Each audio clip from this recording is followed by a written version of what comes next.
On his first day working at the nursing home, the man noticed something extremely unusual. The residents on the 4th floor all looked haggard, their eyes vacant, as if they had no soul. But the people on the 3rd floor were full of energy, even partying through the night without slowing down. Just one floor apart, but the difference was staggering. Mike tried to find answers from Norma, a resident on the 3rd floor, but she warned him that the nursing home was very strange, and even urged him to leave immediately. Mike tried to question her further, but a nurse told him Norma had been taken to the infirmary due to illness. The next day, while Mike was cleaning the yard, he looked up and saw an elderly man on the 4th floor staring at him. As Mike stopped in confusion, the man bit his own finger, about to write something on the window glass. Suddenly, a loud crash came from above. Norma had fallen from the upper floor to the ground. The director explained to the police that it was just an accident, but Mike couldn't accept that explanation. That night, Mike woke up from a nightmare and noticed a UV light at his door. When he tried to turn it on, he saw words written on the wall behind him. "Find the marked ones." He immediately carried the light toward Lewis's room. When Lewis turned over, Mike saw a clear X mark on the back of his neck.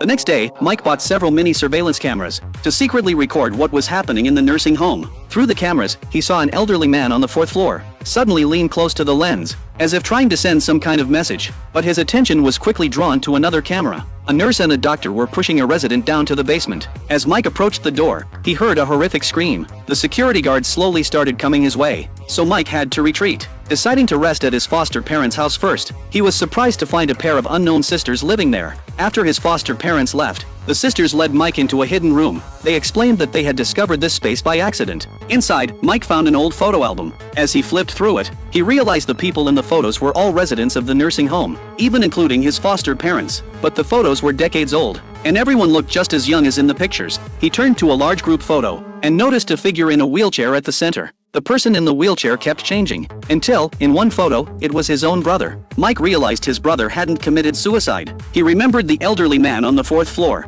and suddenly understood. His brother had been turned into one of the experiment subjects. Mike ran frantically back to the nursing home, confronted the elderly man, and asked him about it. When the man nodded tremblingly, Mike broke down, nearly suffocating with shock.